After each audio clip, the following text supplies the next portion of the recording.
Fraternal Order of Police. Joe, your take on this. This is a shocker. This breaking news coming in. The far-left Attorney General of Minnesota, he's Keith Ellison. He's been backed by George Soros. He's announcing a new civil probe, but into local businesses victimized by crime.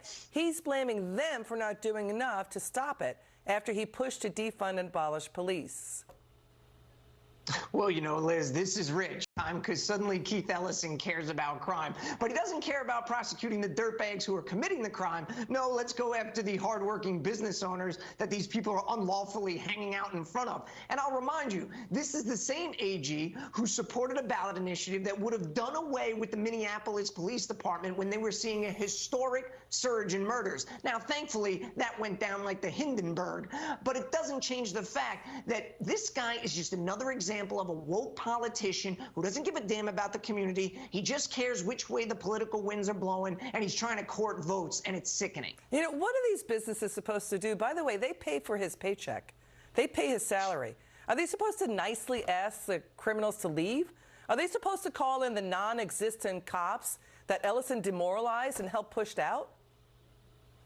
Yeah, he expects them to call the police that they've attempted to defund, attempted to dismantle, has demonized and denigratingly short staff, to call them every single time they have someone hanging out in front of the store. These officers are doing the best they can at historic lows in staffing levels. So maybe if Keith Ellison would actually grow a spine and support prosecuting violent criminals over and over again, maybe we wouldn't see the murder rate so high in Minneapolis and across Minnesota. Critics would say this is exactly the way you destroy a city.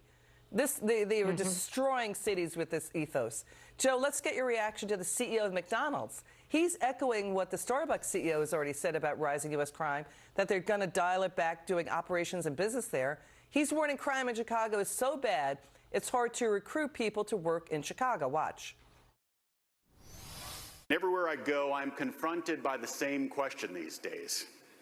What's going on in Chicago? There is a general sense out there that our city is in crisis. The truth is, it's more difficult today for me to convince a promised Chicago from one of our other offices than it was just a few years ago. This is how you destroy the tax base, right?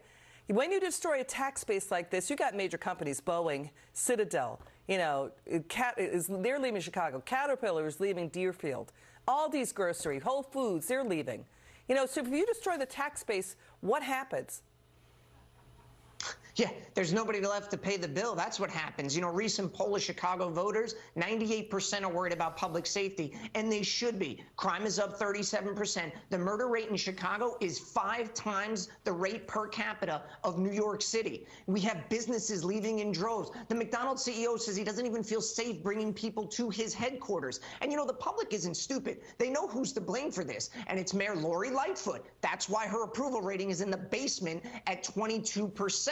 She has vilified Chicago police officers at every turn, thick rhetoric. That's why applications are down 83%. Retirements are spiking. They're having to mandate overtime, cancel days off, you know, with no care to the well-being of Chicago police officers. So, you know, if there are Chicago voters that are watching right now, hold Lori Lightfoot accountable for what she has done to your city. Show her that we're not going to put up with this crap anymore. Joe Gamaldi, thanks for joining us tonight. Have a good weekend, okay?